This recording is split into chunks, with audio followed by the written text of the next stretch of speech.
Assalamualaikum warahmatullahi wabarakatuh.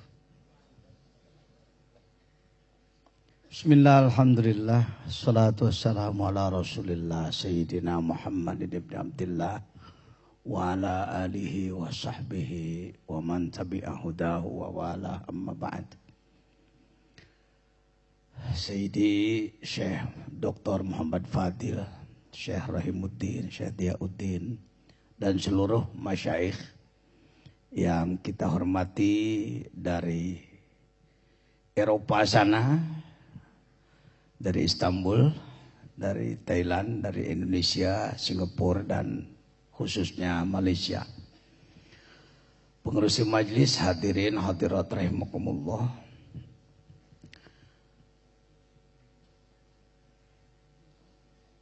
Kalbu kita sangat bahagia. Khasnya malam ini karena kita ditakdirkan dan dipilih oleh Allah menjadi manusia yang mencintai Rasulullah Sallallahu Alaihi Wasallam, mencintai ajarannya, memperdalam rohaniahnya, serta ingin mengikuti jejak perjuangannya. 23 tahun beliau berjuang, berhasil, sukses, sehingga Islam tersebar ke selatan, ke utara, ke barat, dan ke timur. Namun dalam perjalanan 1400 tahun, tidaklah selamanya perjalanan itu manis. Menghadapi fluktuasi, menghadapi pasang surut. Kita ditakdirkan oleh Allah untuk menjadi umat beliau, mengisi abad ke-14, ke-15 bahkan. Di satu pihak kita mencatat sungguh banyak kemajuan umat Islam di dunia, jumlahnya kurang lebih 1,5 miliar di seluruh pelosok dunia. Masjidnya pun berjuta-juta. Pondoknya banyak, madrasahnya banyak.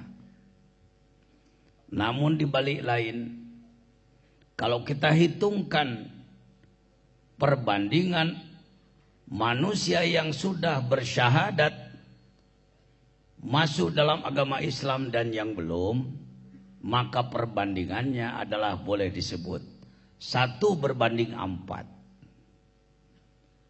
Masih 4 miliar lebih yang belum bersyahadat, sedangkan yang sudah bersyahadat barulah kurang lebih 1,5 miliar.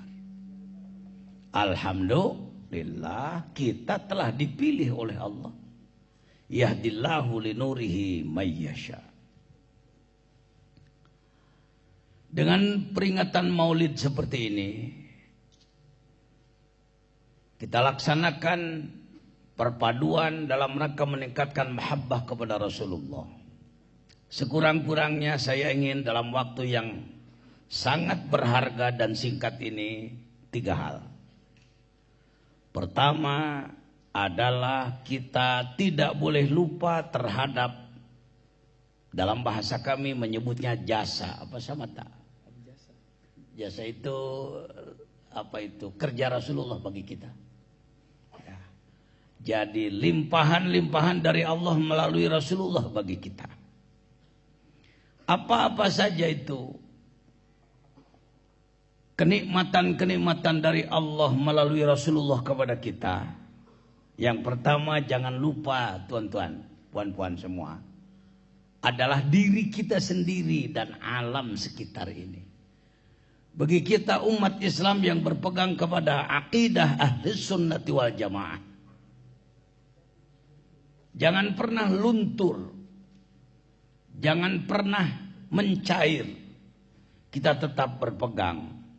Seperti halnya yang disampaikan oleh Imam Al-Busiri radhiyallahu an di Iskandariyah sana. Beliau menyusun Nazam Al-Burdah yang di dalam kitab sholawatnya Syekh Muhammad Fadil tercantum salawat al-burda. Boleh saya bacakan satu bait? Kalau tidak keberatan, ikuti dengan nadham ya Rabbi bil Mustafa, boleh semua kan? Wa kaifa tad'u ila dunya daruratu man laulahu lam tukhrajid dunya minal adami ya Rabbi bil Mustafa balligh maqasidana waghfir lana ma madha ya wasi'al karam. Ini sangat dalam. Bagaimana Rasulullah akan menjadi manusia yang mengejar-ngejar dunia? Justru sebaliknya, dunia takkan ada kalau tidak ada dia. Masih yakin? Tuan-tuan masih yakin bahwa dunia ini takkan ada kalau tidak ada Nabi Muhammad sallallahu alaihi wasallam? Allah Maha Penciptanya, tetapi Allah pun mempunyai sunnatullah, menciptakan sesuatu ada bahan-bahannya. Tadinya Allah hanya sendiri, tak ada bumi, tak ada matahari, tak ada bintang, tak ada langit, tak ada surga, tak ada neraka. Allah berkehendak mewujudkan makhluk. Maka makhluk pertama yang ia ciptakan adalah Nur Muhammad. Ini sudah sangat banyak orang yang tak senang itu. Dengan bermacam-macam dalil, orang dibuang, dijauhkan daripada itu. Saya sebagai salah seorang murid tasawuf berani mengatakan, ketika umat Islam kehilangan kesadaran, keyakinan terhadap Nur Muhammad, maka ia tidak akan berupaya untuk mengejar hakikat Muhammad. Saya ulangi, sebagai salah seorang khadim kun, apapun posisi saya nanti, bahwasanya ketika kita mengatakan apa itu Nur Muhammad, itu bualan, itu bohong, itu Israiliyat, itu pembicaraan yang dibuat-buat, itu dhaif dan bermacam-macam, silakan. Tetapi ketika kita kehilangan pembahasan Nur Muhammad, hilang keyakinan dari kalbu kita, takwa kita tidak akan menjadi takwa sempurna, tuan-tuan. Masih adakah sekarang orang yang berani melaksanakan zikir beratus-ratus ribu? Sungguh sulit. Zikir sedikit, Allahumma anta salam, loncat sudah. Baru wirid sedikit, baca sholawat sedikit, sudah merasa puas. Karena yang dikejar hanya pahala. Ingin mendapatkan pahala imbalan dari Allah sahaja. Tidak bicara wusul. Ini yang hilang dari umat Islam, termasuk di Nusantara. Dari utara Myanmar sampai selatan Jawa sana. Orang tak lagi banyak bicara soal wusul ilallah. Yang dibicarakan adalah jaza, pembalasan. Kalau kita menurut kepada ulama ahli tasawuf, ahlu tahqiq, ahlul qurbah, wassawabu fi maudi'i ulfid dawa. Orang yang ibadahnya hanya ingin pahala, itu masih sama dengan kelas kambing dia sebut. Ia mengembik karena ia ingin makan, diberi makan ia berhenti. Hadirin, inilah yang melemahkan Islam. Kita tidak terlalu kurang pengetahuan. Kalau ilmu sudah boleh, yang hafiz Quran banyak, yang faham tafsir banyak, yang masih faham hadis, tauhid, fikih, tasawuf, nahwu, saraf, ma'ani, bayan, badai, makulat, istiqaq, munadharah, mantik, di pondok-pondok Nusantara ini masih diperdalam. Tetapi yang sangat kurang adalah ilmu rasa. Ilmu rasa. Tidak tembus pengetahuan dari otak ini ke dalam kalbu. Kalbu pun masih salah paham.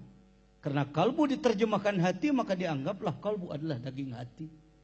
Padahal kalbu adalah dimensi abstrak dalam diri kita. Dimensi ketuhanan dalam diri kita. Tak ada fisik, bukan fisikal. Sanubari bukanlah perasaan, tapi sonubar adalah nama buah.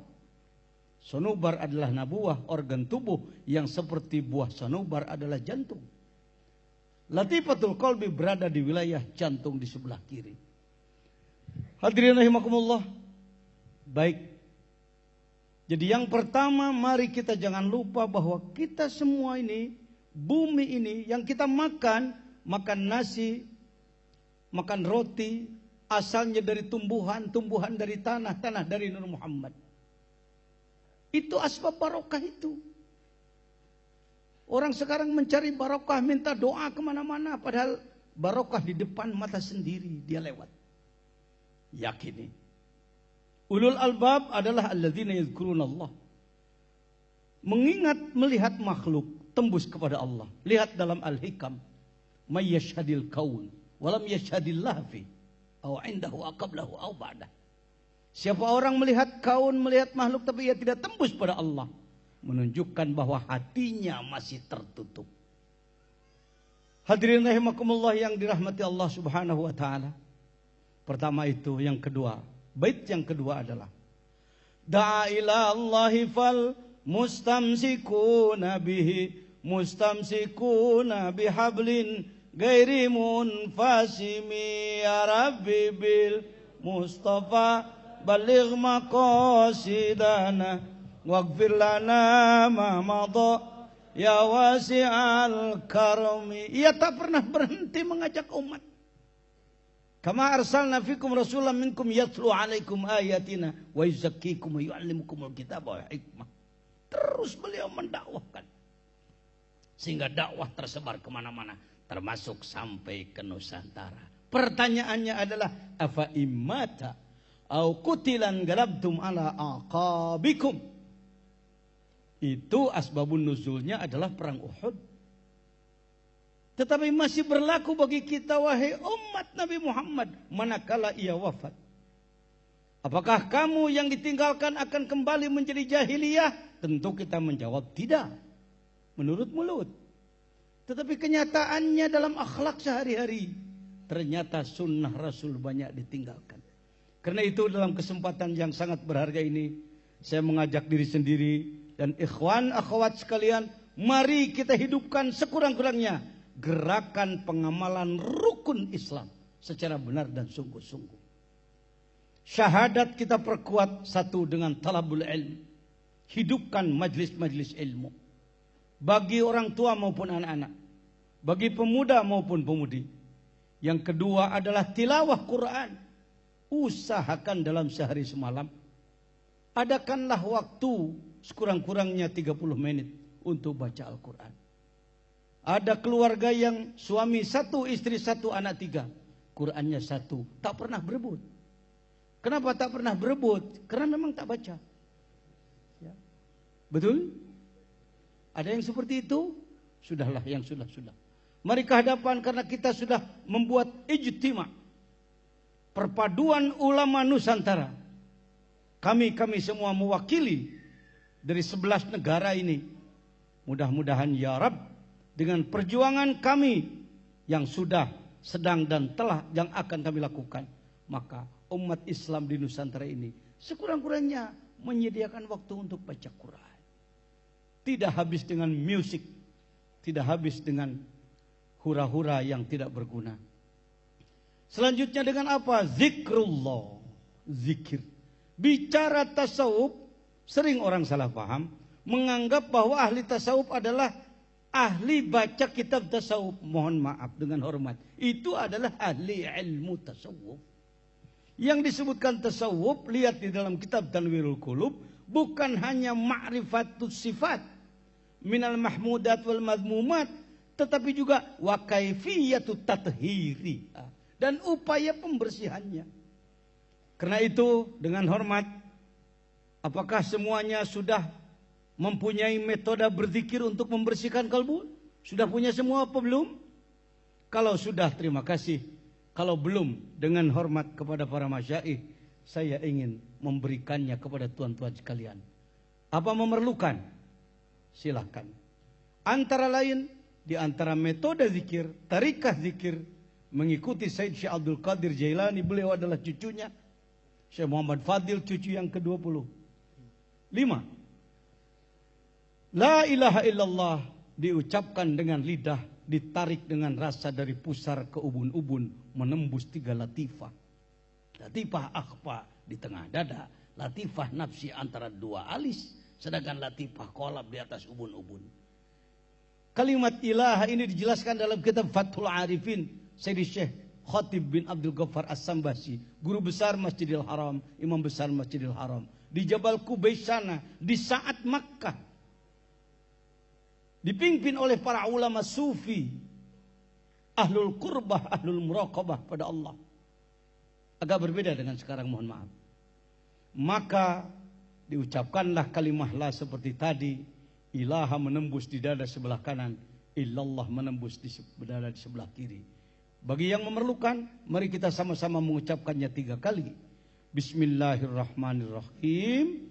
La ilaha illallah. La ilaha illallah. La ilaha illallah. Sayyiduna Muhammadur Rasulullah. Diamalkan paling kurang setiap pada sholat fardu 165 kali. Itu petunjuk dari beliau Syekh Khatib bin Abdul Ghaffar As-Sambasi. Apakah sendiri atau secara berjamaah? Yang kedua, yang terakhir, merupakan upaya mencintai Rasul. Karena ada beribu-ribu macam upaya mencintai Rasul. Adalah zikir untuk mengisi setiap denyut jantung.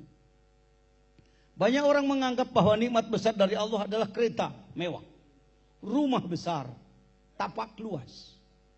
Padahal denyut jantung berapa juta ringgit harganya. 1 kali denyut jantung. Latus alunna yauma idzin anin na'im. Denyut jantung akan ditanya oleh Allah. Nafas pun akan ditanya oleh Allah nanti. Dengan hormat kepada para mursyidin, saya tidak bermaksud melangkahi, tetapi kesempatan yang sangat berharga ini agar terbawa pulang, tak hanya mendengarkan syarahan ceramah, dalil-dalil, tetapi ada yang bisa diamalkan. Mari kita tundukkan kepala ke sebelah kiri. Bagi yang memerlukan, tundukkan kepala ke sebelah kiri. Pejamkan mata, rapatkan bibir, lipatkan lidah ke atas sedikit, rapatkan dagu ke dada sebelah kiri. Sebutlah dalam setiap denyut jantung nama Allah di dalam kalbu. Mohon izin, sebutlah di dalam kalbu. Saya akan mengetuk mic ini sebagai komando terhadap ketukan jantung di dalam dada kita.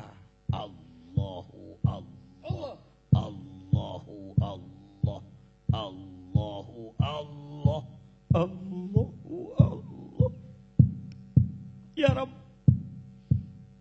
Engkau telah mengutus Rasulmu mendakwakan Islam. Sahabatnya membawanya ke tanah kami, ke Nusantara. Wali-walimu, orang-orang yang dekat kepadamu telah menyebarkannya kepada kami, ya Allah. Islam telah berjaya beratus tahun di Nusantara, ya Rabbi. Kini kami mengalami keterpurukan, ya Allah. Kini persatuan kami porak-poranda, ya Rabbi. Umat lain semakin merangsek kemana-mana. Negara-negara kebanggaan kami di Timur Tengah sana diporak-porandakan oleh musuh-musuhmu, ya Allah. Kami lemah, doa kami tumpul, zikir kami tak tembus. Engkau dulu membantu Nabi Musa menghadapi Fir'aun, kuat mampu, bahkan Fir'aun pun mati. Engkau dulu menolong Nabi Ibrahim menghadapi Numrud, tak bawa tentara, tak bawa senjata, membawa zikir, mampu menghadapi Numrud. Numrud dengan tentaranya hancur, ya Rabb. Kau sampaikan ini dalam Al-Quran. Ini bukan dongeng cerita pengantar tidur, tapi adalah rumus petunjuk yang kami abaikan sekian lama. Mengapa kami sekarang, ya Allah, belum Engkau tolong, ya Rabbi? Palestina 68 tahun terus menerus dengan korban sudah tak beraturan. Tentara, manusia, masyarakat sipil, anak-anak, bayi, perempuan jadi korban, dibantai oleh mereka. Mengapa pertolonganmu belum turun, ya Allah? Bagaimana nasib Islam di negeri kami? Bagaimana masa depannya, ya Rabb? Tergantung pada kami, karena Engkau telah memberikan petunjuk. Kami akan berupaya membangkitkannya kembali ya Allah. Tafsir Wali Agung Syekh Abdul Qadir Jailani telah sampai lagi kepada kami. Kitab-kitab leluhur kami telah kami temukan lagi. Kami akan menggalinya ya Rabb. Kami akan bersatu ya Allah. Kami akan membuang sekat-sekat suudzon di antara kami. Kami akan membangun para pemuda-pemuda rijalullah, ulama-ulama mukhlisin. Kita buang pertikaian, kita buang sifat kibir, kita buang sifat yang buruk, jubun penakut, tak sopan dalam kalbu, muruah kita tingkatkan insyaallah. Allahu Allah. Allahumma a'izzal Islam wal muslimin. Kami sayang anak cucu kami ya Allah. Kalau engkau tidak kuatkan lagi Islam sekarang, anak cucu kami mau jadi apa? Jangan sampai anak cucu kami menjadi manusia murtad. Atau mungkin muslim munafik. Zahirnya muslim, tapi akhlaknya mengikuti akhlak kafir ya Allah. Birahmatika ya arhamar rahimin. Walhamdulillah rabbil alamin. Al-Fatihah.